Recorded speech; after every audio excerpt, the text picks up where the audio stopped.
France 24 debate. We're looking at the Iran time bomb. We're looking at competing timelines, the U.S. election on one hand, Tehran's alleged race to get the bomb on the other. With us talking about it from Tel Aviv, Mayor Javan Dafar of MIPAS. Welcome back, sir.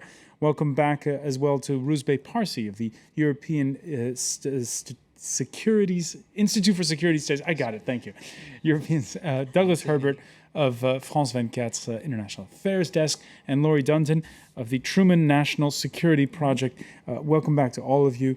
In part one of our discussion, you were mentioning how Iran is looking at all of this, Laurie. This Tuesday, six world powers meeting in Vienna, including Russia and China. They were set to censure Iran over its uranium enrichment. UN nuclear inspectors most notably objecting to the fact they've honed in on a site in the southern suburbs of Tehran, a site their hosts won't let them visit. Our inspectors should have access to the location of interest, which we have identified at the parting site. I remain ready to work with Iran with the goal of achieving concrete, tangible result without further delay. Rusbeh Parsi, we've seen this movie before, haven't we? People are getting a little tired of each time there's going to be censure, and this is a very slow drip. Well, there is, but I mean, I think we should remember, and that's again part of the, if you will, the media spin and the political spin around when IAEA reports are leaked before even the Board of Governors gets them, etc., is that so far no one has been able to prove that there actually is a nuclear weapons program. Doesn't mean that there isn't one. What do you think on that? Well, I think on that one, I would at least be somewhat hesitant to make a clear yes or no, because I think if you look at some of the things that have been claimed about the Iranian nuclear program, they are never backed up by evidence, either because there isn't any or because people claim the evidence is too secret to show you. And with the Iraqi experience, I'm sorry. I mean, you have to be skeptical about those things. Mayor, do you agree? Are you as skeptical? I'm not as skeptical. The Iraqis were not hiding a site like Fordo, they were like the Iranian government was, and after it was caught, then it admitted to it.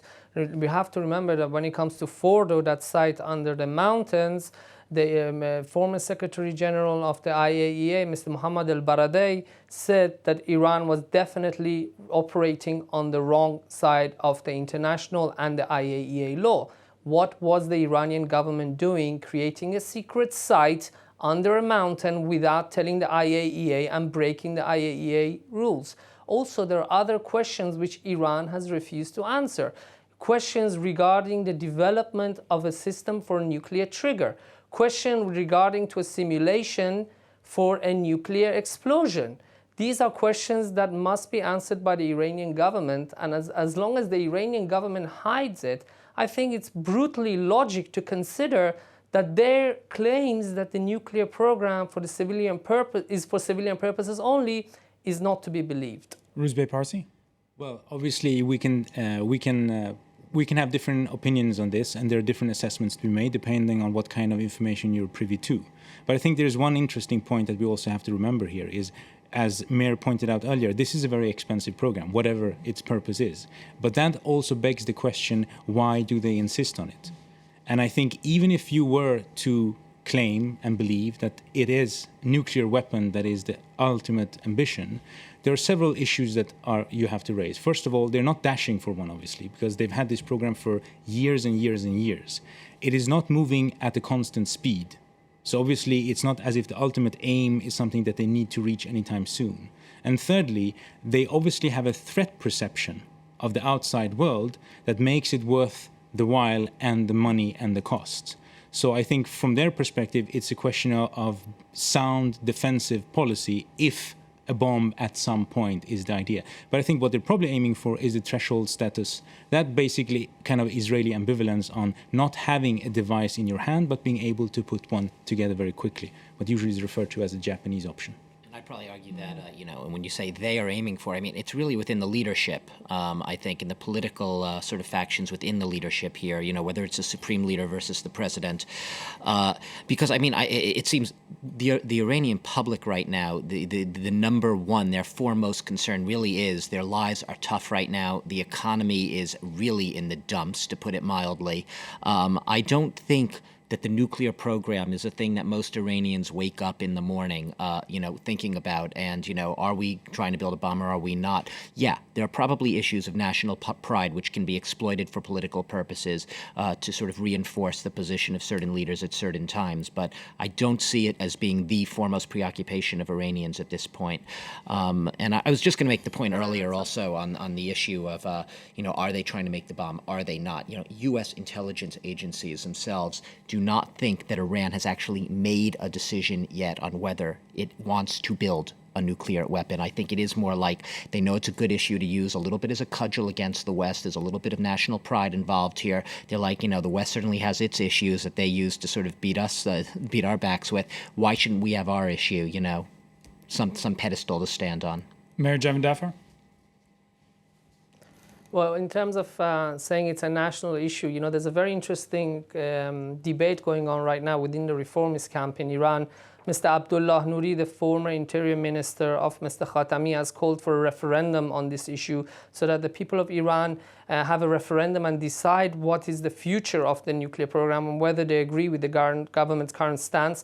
Mr. Mir Hossein Mousavi, the leader of the Green Movement, has also backed this. According to a report I'm holding here from BBC Persian, he has also backed this idea before. However, there are other people, such as Mr. Saeed Hajjarian, who was very close to Mr. Khatami before, and he is against it. And he says something that's absolutely fascinating, which I think is very important to note.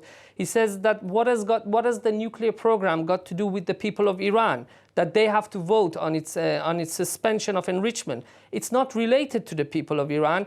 They don't have any choices over this. This is the choice and the responsibility of the leadership. Now, this basically shows that what we are dealing with here is not a nationalistic issue. It's what is related strictly to the Iranian regime, and the Iranian regime is using it first and foremost for its own domestic purposes, because for now the revolution has been an utter failure, and the regime basically needs to boost its own popularity. With regards to whether Iran is actually making a bomb right now, I agree. There's nothing to say that Iran right now is working on a bomb or has made a decision. However, the fact that Iran is not answering the previous questions, it's making it very doubtful that its nuclear program is for civilian purposes only. And Meyer, just to pick up on the question that Laurie was raising at the start of our show, how do you think in Tehran they're viewing the public row between Washington and the Netanyahu administration? I think the words absolute delight are probably the best way to describe it. I think the Iranian government is very happy by the rift that they see between Jerusalem and the United States. They see that Israel is basically, the relationship is deteriorating. And I'm sure that they're very happy by a very important result of this rift, which is that more and more people are talking about the rift than the nuclear program of Iran, which tonight's show is a perfect example of why they should be happy. That we are discussing what should be about the Iranian nuclear program, but we're dedicating it more to a rift that's been brought about between Jerusalem and Washington. I consider this to be a major victory for the Iranian government. A rift which, once again, Laurie Dundon, happens in the heat of a U.S. presidential election campaign. But it's not the only time that this public debate has occurred, whether it's between the U.S. and Israel on the high-profile issue of Iran or with other allies and other partners. This happens constantly in the field of diplomacy, and that's why one of the hardest jobs in trying to create leverage in these types of negotiation is pulling your coalitions together, keeping your coalitions together, making sure that the strategy you just put in place a few months ago gets executed with as much strength and follow through. We see issue after issue after issue, a temptation to argue amongst ourselves or re-review or re-strategize or recreate a new policy every 6 months. And that doesn't get you the type of long-term leverage that you need. And when we're talking about the scrambling that's going on in Tehran now, we're talking about the internal political assessment juggling, possibly related to the economy, possibly likely related to the pressure coming in under sanctions. All of that is an effect we have not seen in the last years. That's not only are these sanctions unprecedented, but that's one of the best pieces of evidence that we see progress on one element. We are nowhere near achieving our goal yet, but there's progress. We shouldn't be walking away from it. We shouldn't be throwing our attention onto these publics back. Absolutely. So keep pushing forward. Don't waste any more time picking at each other, and we could very well end up doing that not only with Israel, but also within the P5+1 if we had let this go too far. Rusbeh Parsi shaking his head. Well, I think, first of all, I think it brings us back to the idea of red lines and deadlines. I mean, I'm not sure that the P5+1 actually agree on what the ultimate goal of these negotiations are. I mean, that's part of the problem. That is, what can we afford to say yes to if the Iranians were somehow to give us it? What is it that we want them to give us? That's one thing. And the second thing, the sanctions, yes, are having an effect. Whether they're effective, you will only know when they have kind of concluded a deal. But what it has done is bring them to the negotiation table, but obviously not made them cave in. And I don't think the sanctions in themselves are going to make them cave in, because their assessment of the effects of the sanctions differ from ours. And that brings us to the ultimate question, which is, if these sanctions do not work in that magical way that none of the sanctions before have, are we going to end up with a war? All right. And Obama supporters like James Carroll of the Boston Globe see diplomacy as the only game in town at this point. He writes, if diplomacy fails to prevent Iran from getting its nukes, Saudi Arabia, Egypt, Jordan, and others will seek the same weapons. If alternatively diplomacy fails to head off war over Iran's nukes, those same nations will still be motivated to obtain the weapons. But Rusbeh Parsi, in this equation, at some point, that diplomacy you've just said, this is going around in circles. It is going around in circles, also because, in a sense, you can say that we're now our side, if you will, is so obsessed with the nuclear issue that it's making itself blind for every other issue. So everything else takes the second line for us trying to isolate Iran, even on issues where we really can't do without them, like on Syria. I mean, you don't have to like the Iranian position on Syria, but you can't seriously think that you're going to get any headway on Syria without Iranian participation. But we forego that on the notion that we have to make sure that the isolation of Iran is total on the nuclear issue. I was just going to, just for the perspective's sake, there's the 900-pound gorilla, stalking the set right now, and we've talked about this before, is the fact that Israel has nuclear weapons. I mean, the biggest open secret in town. No one officially talks about it. They've never officially acknowledged the program. Journalists in Israel don't write about it. It's sort of, self-censorship. They know they just can't. It's just not an issue. And yet you should ask yourself, regardless of where you stand, pro-Israel, anti-Israel, this or that, it's an issue when you're talking about, because you come to that point where there's a little bit of hypocrisy here in the room. And part of the reason, perhaps, that Iran feels as vehement about this issue as it does is because you look over and from Iran's perception, it's the biggest double standard in the world, that it should be held, at the barrel of a gun to come clean on its nuclear program, when Israel, which has nuclear weapons and the entire world knows it, doesn't have to say anything, never has to talk about it, and that's just fine. Mayor Javan Dafar?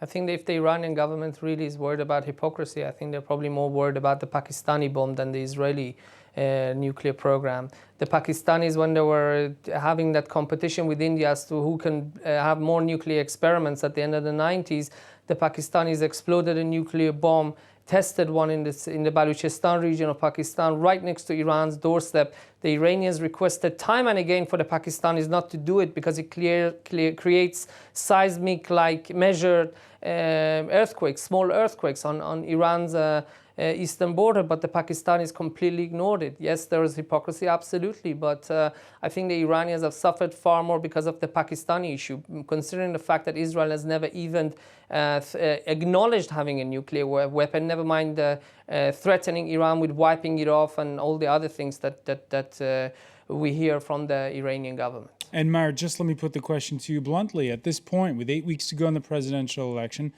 Is Israel going to call the United States' bluff and strike Iran? I think the chances of that happening are less than 1%. I don't think Prime Minister Netanyahu would do it. This is far more about politics than anything else. I think Prime Minister Netanyahu wants to strengthen his position at home. I think he wants to strengthen his position with regards to President Obama. 8 weeks is not going to allow Iran to become nuclear. 8 weeks is not going to allow Iran to cross a nuclear threshold.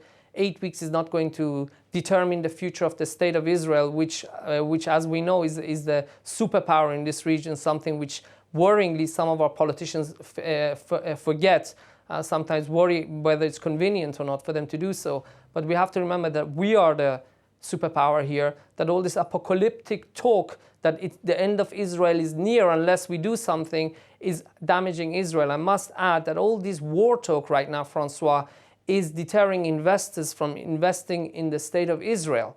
This is damaging the status of the Israeli economy. It's damaging our relations with the United States. Nobody in this country wants Iran to have nuclear weapons. However, I think sooner or later our leaders have to realize that a new strategy is required to strengthen Israel against Iran and while maintaining our relations with our greatest ally, which is the United States of America. And Ruzbeh Parsi, this issue is going to come up in the coming days again when the U.S. does military maneuvers in the Strait of Hormuz.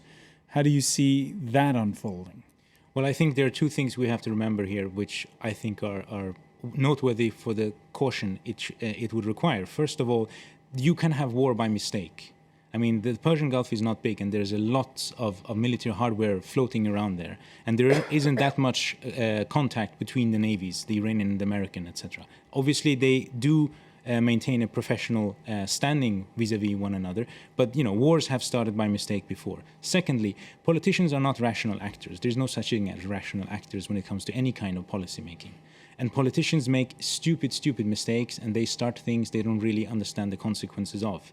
So this is not just a question of a cost-benefit analysis of when someone might start a war because it benefits them or not. It's also the question of what kind of slippery slope they put themselves on, rhetorically, actively, whatever, and they don't know how everyone else is going to react, and voila, suddenly you find yourself in a position where war becomes real. Laurie Dunton, you agree those maneuvers are perhaps not a great idea? I think it's important for all sides involved as much as possible to keep reiterating that if these are regular exercises, the continued exercises, make sure, particularly when there are the possibilities of accidental war, accidental missteps, that we are clearly communicating what is regular, routine, continuing, ongoing. And that also goes for our conversations with other countries in the world. It's not only the U.S. and Israel working on this issue, the coalitions coming together. Absolutely, and making our messages clear in this time is essential. All right, and we're going to leave it there, but I want to thank you, Laurie Dunton. I want to thank Ruzbeh Parsi, Douglas Herbert, Mayor Javan Dafar for joining us from Tel Aviv. And we want to thank you for being with us here in the France 24 debate.